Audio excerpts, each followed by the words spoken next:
Preciado gobernador, queridos alcaldes, yo recorrí este departamento de lado a lado.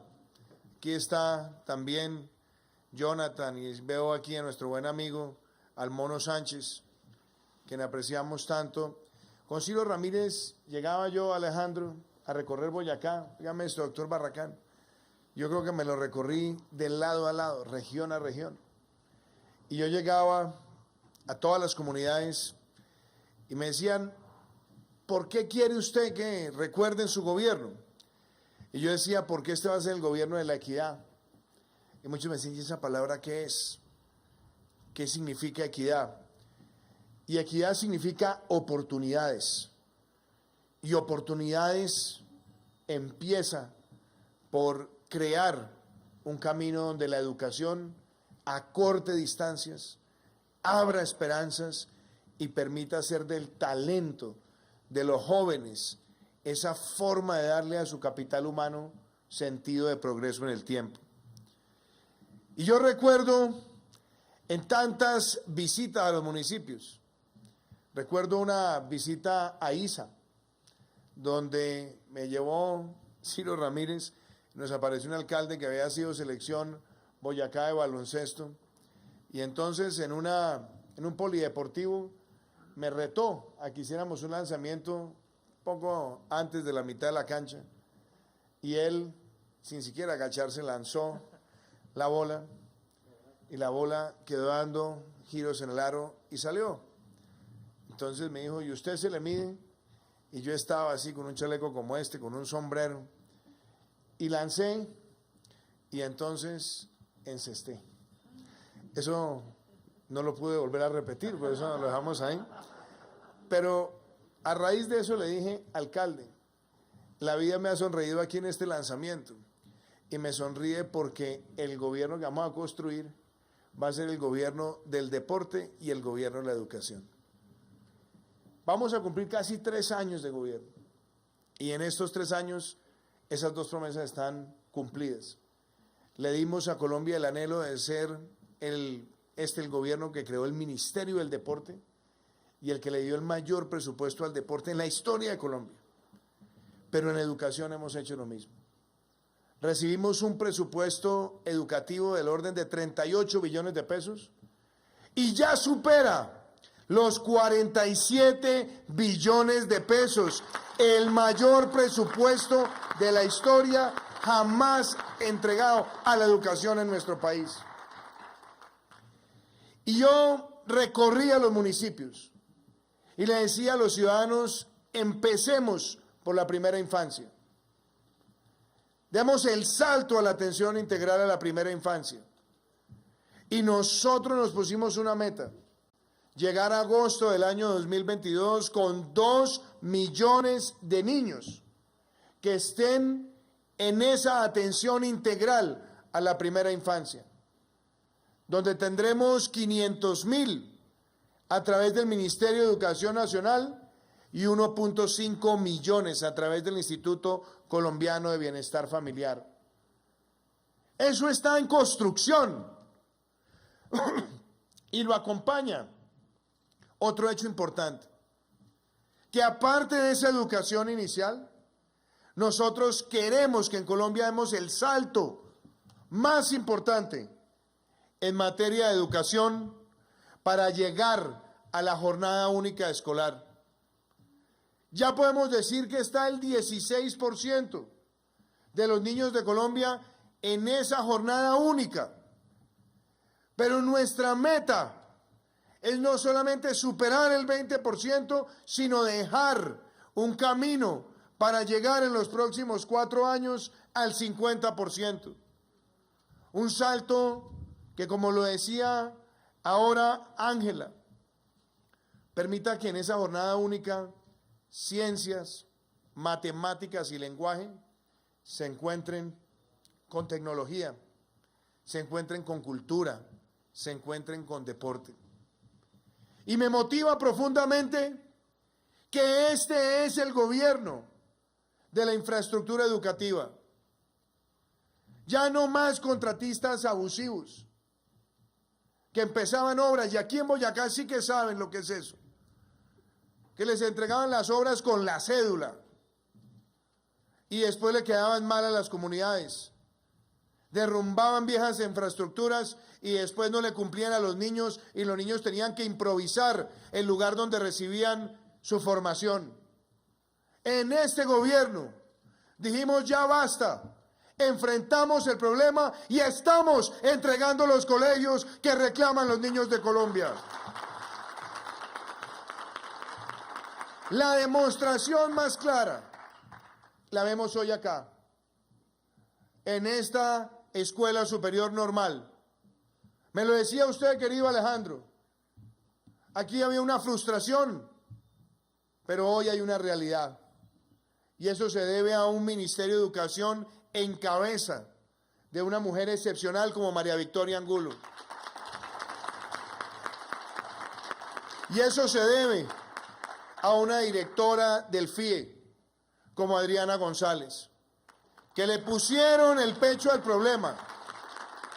Y por eso tenemos 26 colegios en Boyacá. Ya se han entregado 6 aproximadamente y vamos por 20 más. Y podemos decir también con orgullo que en lo que va corrido de nuestro gobierno ya tenemos 190 colegios entregados.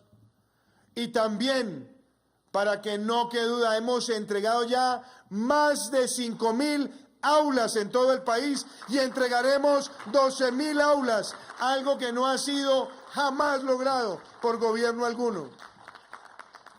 Entonces también está ahí la infraestructura.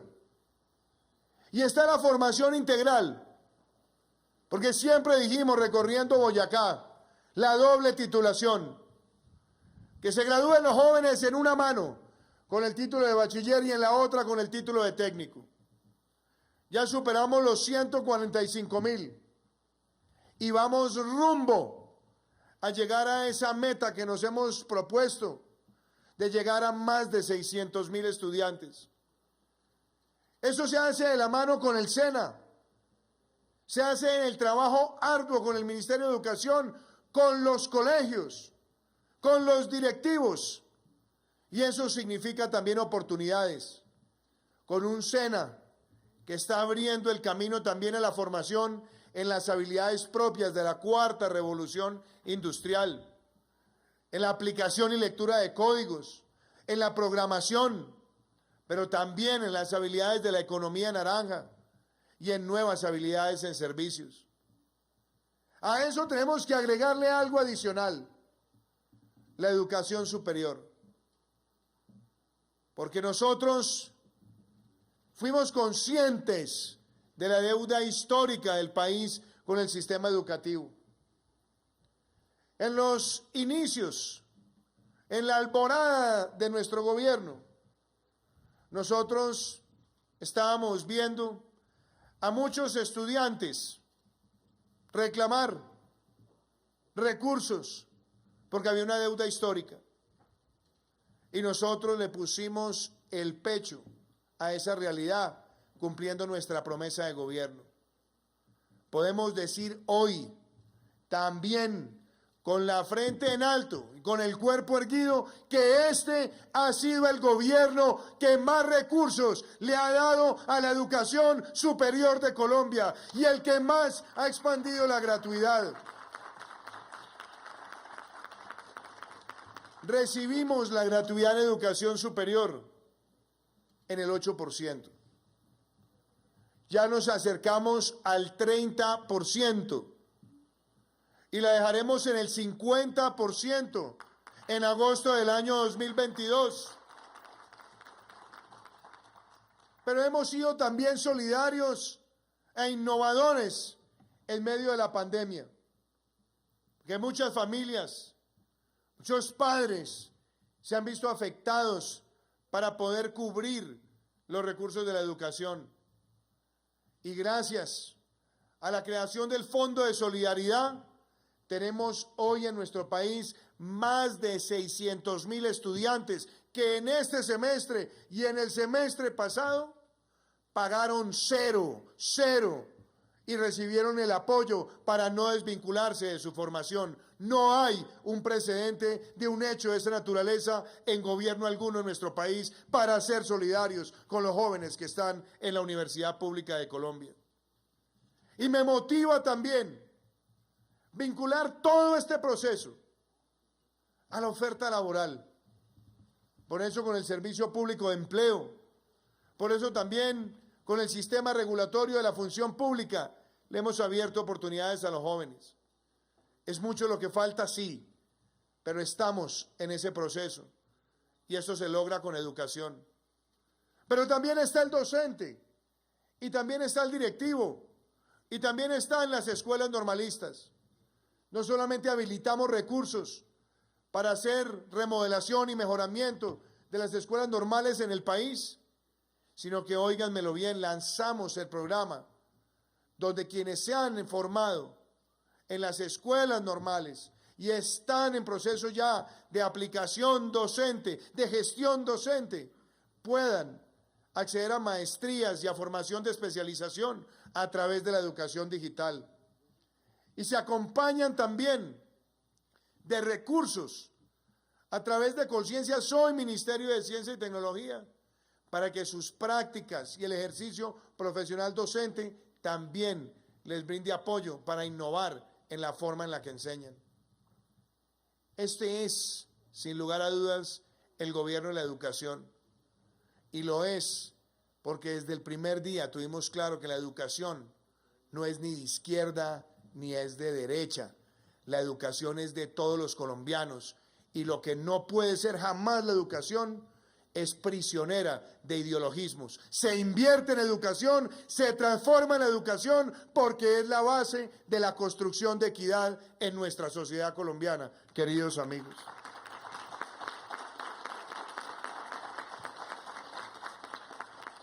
Querida Ángela, qué bellas palabras transmitiste. Mi felicitación. Desde ya te auguro que serás una gran docente, pero seguirás un camino para ser una gran líder. No tengo duda de ello, porque hablas del corazón. Y decías que en esta escuela se forman muchas niñas para ser docentes. Y tú decías, ojalá de aquí salga una ministra o una presidenta. Hoy tenemos a una mujer vicepresidenta. Por primera vez en 200 años de historia en nuestro país, este gobierno ha empoderado a la mujer en su liderazgo. Y esta gran colombiana, Marta Lucía Ramírez, primera mujer vicepresidenta de la historia de Colombia, todos los días trabaja por darle oportunidades y por empoderar niñas con talento y con liderazgo como tú. Queremos que ese liderazgo siga creciendo y no tengo duda de que Colombia está próxima a tener una mujer presidenta. Esa realidad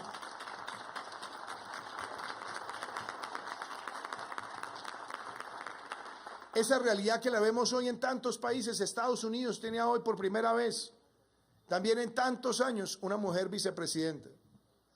Nosotros hemos tenido mujeres en altos cargos del Estado, por primera vez mujeres en el Ministerio del Interior, hemos tenido mujeres en el Ministerio de Minas, en las TICs, en transporte, en cultura, las hemos tenido también en el Departamento de Planeación Nacional.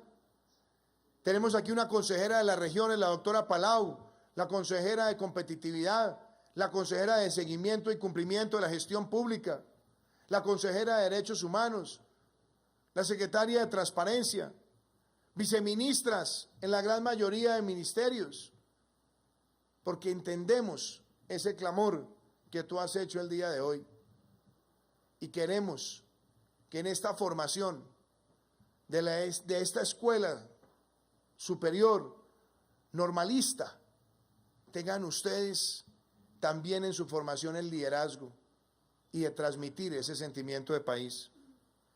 Y déjenme, yo voy a cerrar esta intervención con unas palabras relacionadas a la pandemia y relacionadas a lo que ha sido este difícil proceso. De pronto, doctor Barragán, ustedes no han hablado de esto con Alejandro, pero hace 102 años, siendo presidente Marco Fidel Suárez, llegó a nuestro país la fiebre española, que no empezó en España, sino en los Estados Unidos. En Pittsburgh trajo una desolación tremenda y el presidente Marco Fidel Suárez perdió a su hijo, que se estaba formando en la universidad en los Estados Unidos. Dicen que fue tan brutal el golpe que el presidente duró prácticamente un año encerrado en su oficina, con una gran desolación en su condición humana.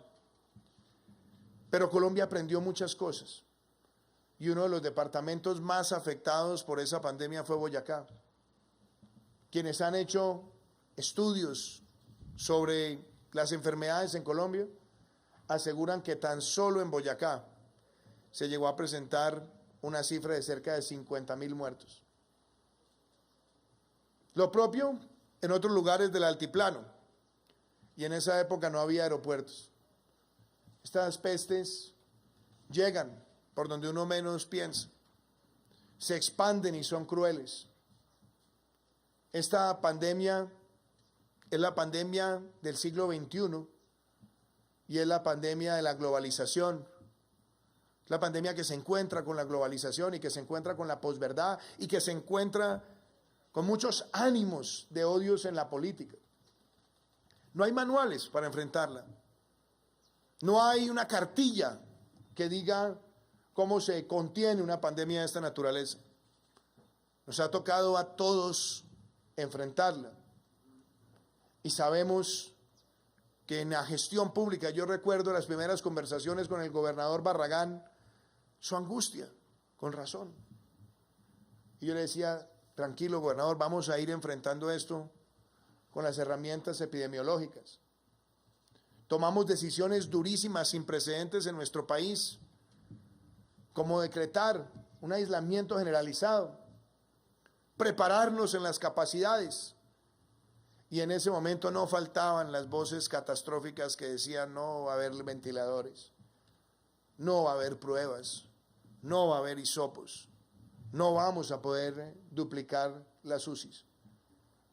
Pero, monseñor, hoy leyendo Fratelli Tutti, esa encíclica papal, nos dimos cuenta que así como la pandemia tenía el riesgo de esparcirse viralmente, también nosotros vimos que la solidaridad se esparció con velocidad y la coordinación con los gobernantes locales nos permitió a nosotros hacer algo impensable, duplicar las unidades de cuidado intensivo en nuestro país.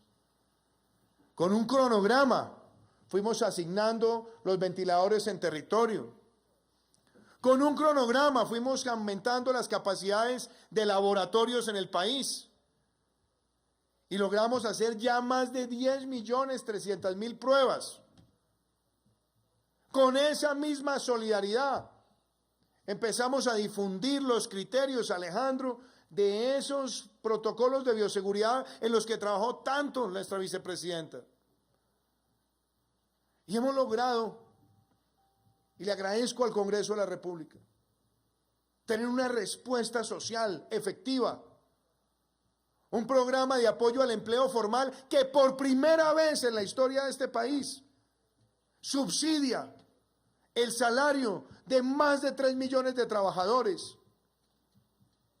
Logramos sacar adelante ingreso solidario que llega a más de 3 millones de hogares.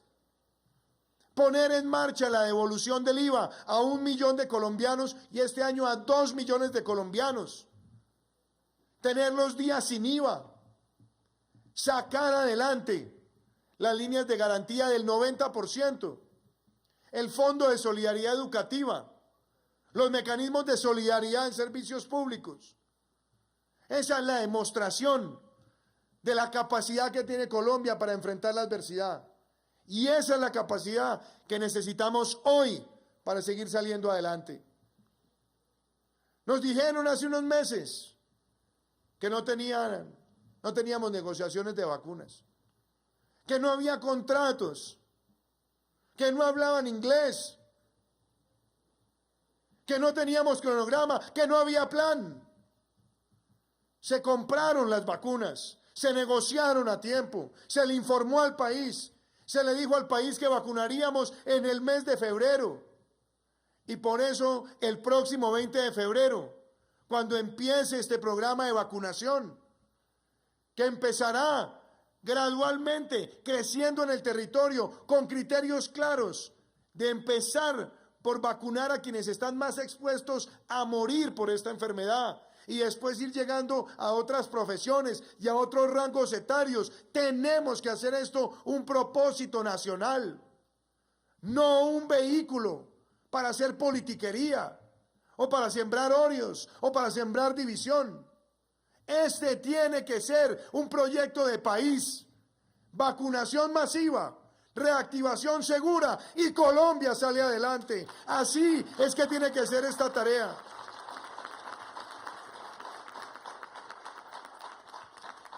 Que nos ha tocado enfrentar momentos difíciles, claro que sí. Que nos ha tocado ver con dolor que nuestra economía cerró el año 2019 creciendo por encima del promedio regional, por encima del promedio mundial. Que habíamos registrado en el 2019, senador Aguilar, senador Ciro Ramírez. Habíamos cerrado con el menor déficit fiscal en 7 años y con el primer superávit fiscal primario desde que existe la regla fiscal. Y se nos vino esta pandemia. Pero la reacción a todo esto, claro que ha traído mayor endeudamiento, mayor déficit y más exigencias. Pero seamos claros, este año tenemos todos que trabajar por esa reactivación segura, por esa vacunación masiva, y tenemos que fortalecernos en lo social para que después de la pandemia no haya un solo colombiano que se quede atrás. Que nosotros podamos darle herramientas a las regiones en su capacidad de inversión, que sigamos adelante con las vías, que sigamos adelante con la educación, que sigamos adelante con la electrificación.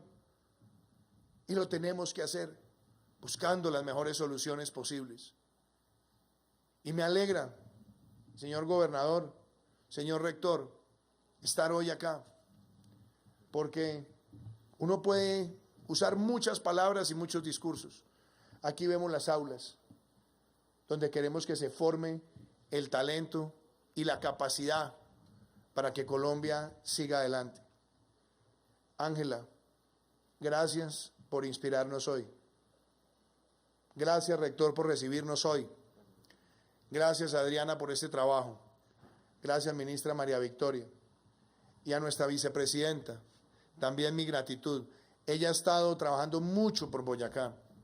Hemos trabajado muy de la mano y hablamos de proyectos como la transversal del Carare, como el Anillo de Occidente. Hemos hablado también del Duitama, Charalá, San Gil. Hemos hablado de la conexión en Socha. Hemos hablado también de los mejoramientos de vías terciarias. Hemos estado aquí hablando de los procesos de formalización. Y hemos estado acá con Impulsa, con los Emprende, con estos cerca de 26 colegios que esperamos inaugurarlos todos, María Victoria, porque tengo esas ganas de ver estas aulas llenas de jóvenes y niños estudiando con bríos y con deseos de futuro. Así que Boyacá tiene acá un presidente que quiere esta tierra, que la ha recorrido y que se siente también con un vínculo de sangre, un vínculo familiar, porque esta es la tierra también de los ancestros de María Juliana, mi esposa, que ha estado tantas veces acá, Alejandro, con Gisela, trabajando con la gestora social, también con su esposa, señor gobernador. Y nosotros hoy decimos como gobierno que estar en Boyacá en estos años de conmemoración del Bicentenario nos llenan una vez más de energía para entender que el futuro es construyendo y no destruyendo. Que aquí importa más ser pedagogo que dejarse llevar por las frases de los demagogos. que aquí importa más construir con afecto que dejarse llevar por los que siembran el odio. Por eso nos sentimos orgullosos de ser el gobierno de la educación. Muchísimas gracias.